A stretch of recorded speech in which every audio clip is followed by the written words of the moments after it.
Hello, welcome to the most popular series on my YouTube channel. Legendary licks you think are that, but they're actually this. Legendary licks, it's a cool title, even though some of them are riffs. That's the slogan. So, we have legendary licks that you think are heavy, but they're not. Now what could that mean? Leave a comment if you already know what I mean. I'll wait.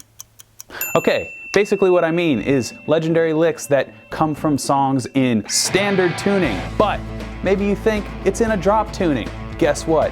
These licks are so heavy that they can make you think something as silly as that.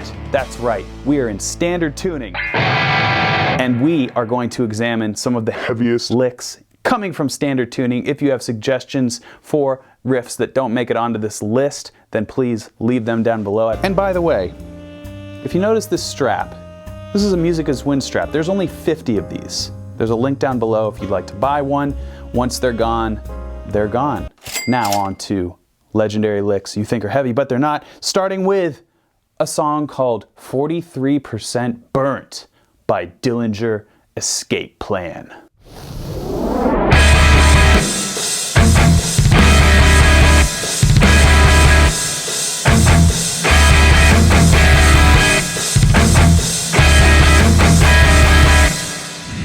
So that was pretty heavy. First of all, what is this chord? Can somebody please, with the enharmonic spelling that I give you, define what this chord is?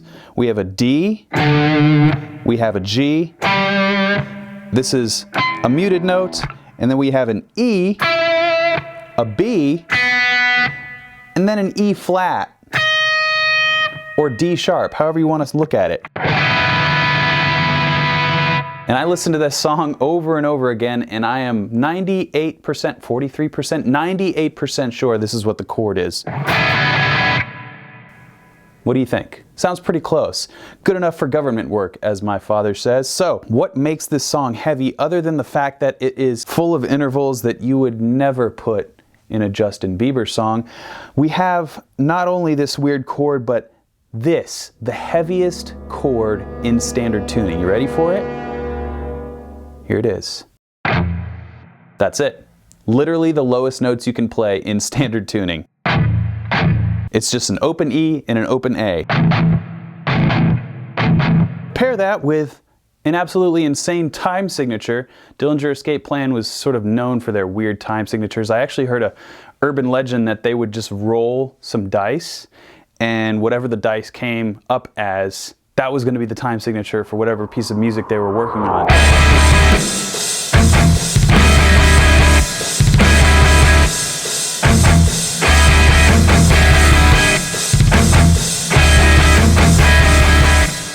Pretty wild, I know. Let's move on to another legendary lick that you think is heavy, but it's not. On to the next lick you think is heavy, but it's not. It's actually in standard tuning. In this case, we are going to dive into the vault of Marty Friedman, the guitar god of Megadeth. I would say towards the 2/3 point of Holy Wars.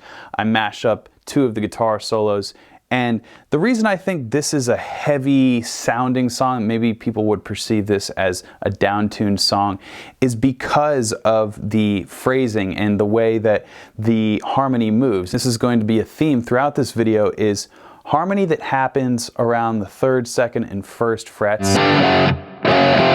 So let's get to the solo first, and then we'll break down just what the hell is going on.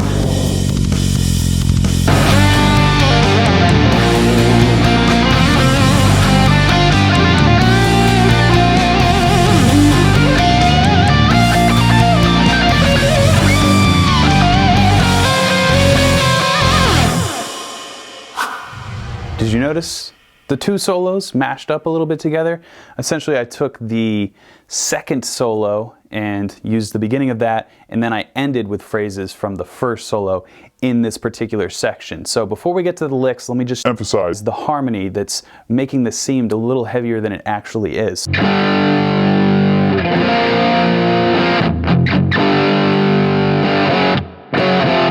As you can hear, there's a stacked power chord, which means the 5th is in the bass as well as where it traditionally would be in a power chord shape. So instead of a B flat power chord like this, we add the stacked fifth. So that's contributing to the heaviness and also this kind of chromatic line. With all that harmony happening, it really creates this heavy bed for the licks that you heard. I'm going to go pretty quickly through this. What I really want you to take away are just some of the tendencies. This is sort of like a mini habits lesson for those of you who've been following my channel for a while. This is like a Marty Friedman 101. So we kick things off with this lick.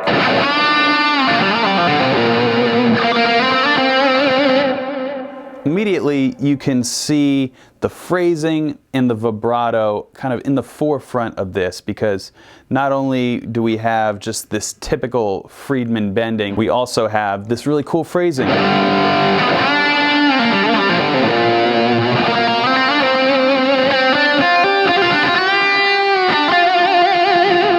Again, continuing with just the off-putting, not in a bad way, but just kind of pushing and pulling the listener, ending with a nice vibrato.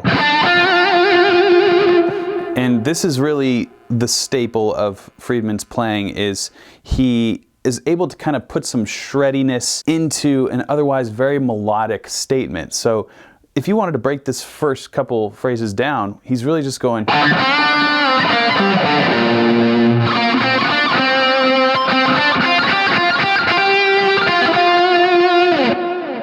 But with the Marty Friedman influence, it would be more like.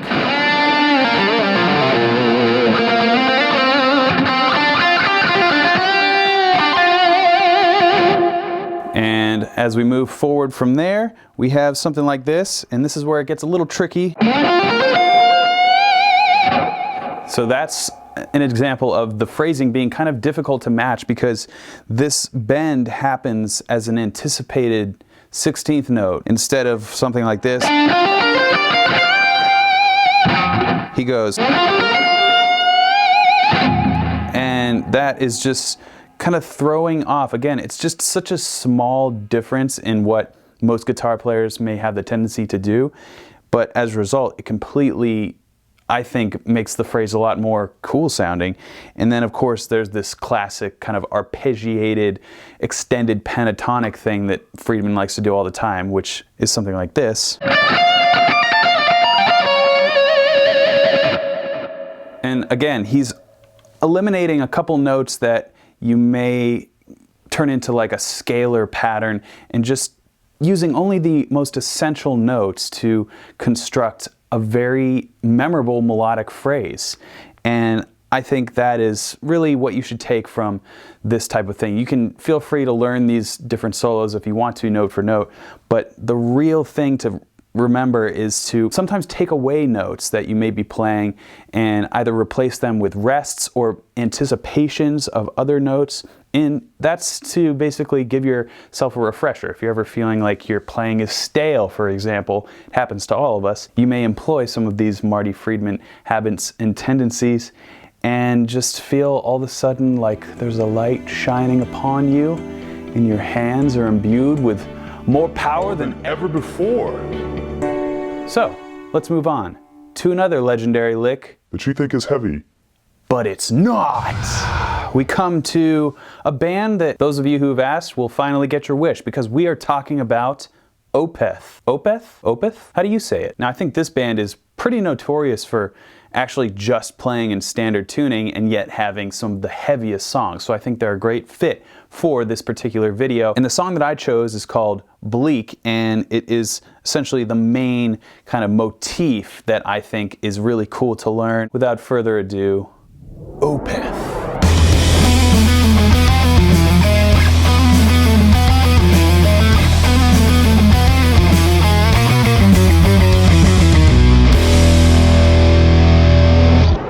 So you can analyze this a couple different ways. I think that this is drawn from the Byzantine scale, which sounds like this.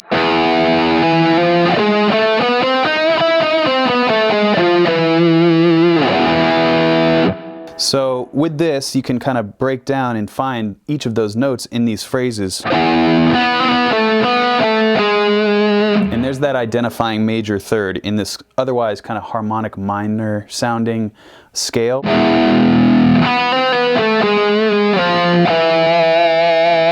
We also have this flat 2, but that one can sometimes be confused with the raised 7th of harmonic minor. So for example, harmonic minor in just E,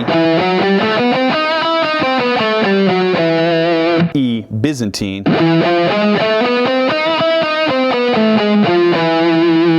so you can hear back to back they're a little bit different, but as we saw breaking this down, we have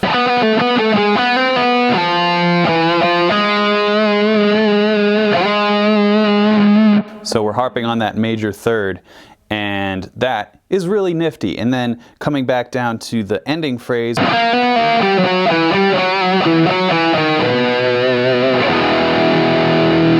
essentially it moves away from the Byzantine scale for that last lick that the bass is included in. I honestly don't know if they were thinking of it in terms of music theory like this, or if they were just like, this sounds awesome, let's all do this at the same time, and it'll sound like we meant to do it because we did. It sort of ends in a harmonic minor cadence. In other words, there isn't really any rules in music, and this is a perfect example of that being true. And really, if you think about it, why it sounds heavy is because of the utilization of these notes that aren't necessarily in the key, but that's the advantage you have when you're just playing over one chord. You can choose to manipulate the harmony however you want to. Now let's move on to another legendary lick that you think is heavy, but it's not. This is a song you absolutely know. It is the most simple entry in this video, but it is worth mentioning for a couple of different reasons that maybe you didn't realize were going on in achieving this particular guitar tone. The song is Bulls on Parade by Rage Against the Machine.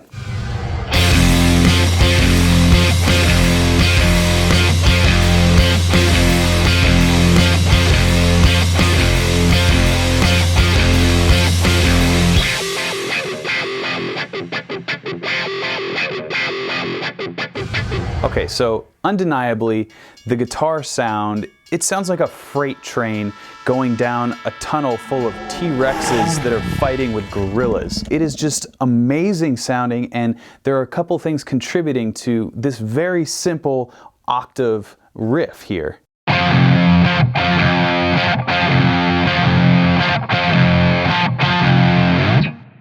That's not a normal guitar sound. As you can hear, I have an octave pedal going on. It's very subtle. Without the octave effect, we have this.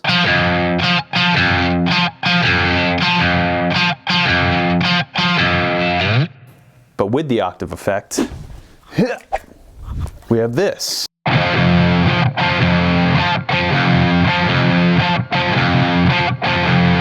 I was trying to do research to find out what Tom Morello was using to get this recorded guitar sound, and it definitely is a bit of trickery in the mixing aspect of this production, so I think that adds to the overall heaviness of it. The fact that the bass is mixed really high as well is part of it, but also this tiny little nuance.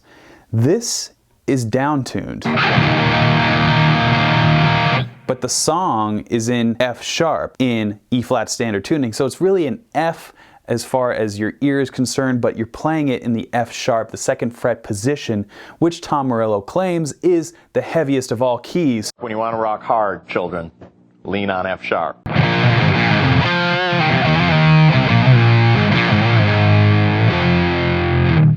I have to agree, Tom. And I know I said all these songs were in standard tuning, but I think this one is still technically on the level because it's not taking advantage of the lower tune of an E flat.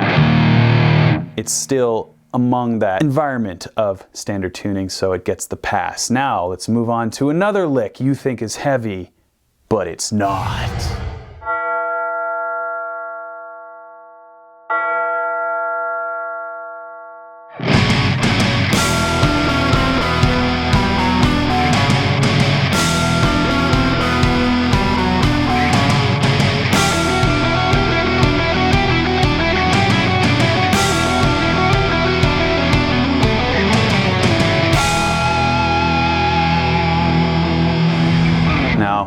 there's a band that a lot of you may be thinking about and may even have commented already, you better include this band or else you're a complete and utter moron. Well, I don't think I disappointed you, because we're gonna take a look at The Wizard by none other than the heaviest band ever to play in standard tuning or play music in general.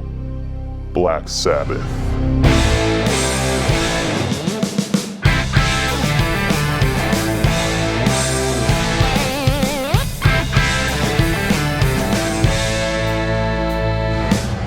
So, what makes this particular tune, or really any Black Sabbath song, heavy? Yes, they're in standard tuning, but there's something in Tony Iommi's fingers that just commands The gates of hell. I don't necessarily think it's one thing. It's not just the guitar tone, it's not just the harmony, it's not just the band as a whole, it's not the lyrics, it's not anything but this X factor about Black Sabbath that no matter what they play, it could be tuned like 6 steps up and still sound heavier than any band out there. And that's just maybe a testament to the fact that they invented metal. With this particular little passage in The Wizard, first of all, just the fact that we have this little thing. He was always doing little pentatonic runs that were not necessarily normal. You know, maybe in the 70s, the typical pentatonic uses were something like, which is very kind of scalar. And something that I've taken from Tony Iommi's playing, Angus Young's guitar playing, to name a couple, is this kind of rolling technique where instead of going down a box shape in the pentatonic scale like this, you can go like this. And that little adjustment, that little motion can make all the difference and sort of spice up an otherwise stale pentatonic phrase. So that is on display here where he goes. So we have this motion right there. So that is really cool.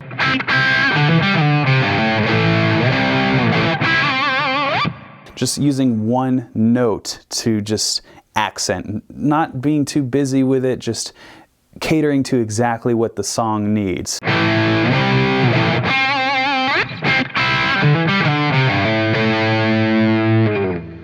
And that, my friends, are some legendary licks and riffs that you think are heavy, but in fact they're not, because they're in standard tuning. You can play them probably right now with the way your guitar is situated. I hope you enjoyed this video. Please let me know what legendary licks video you'd like to see next. And hey, don't forget about this strap. Only 50 left. Oh, 49. Oh, 48. 47. 43 left. 42. They're going fast, folks. Grab a Music is Win strap. You'll thank me later. Or, you know, probably never, because we'll never meet. But hey, I'll get your cosmic thank you. Thanks again for watching. Until next time, keep shredding.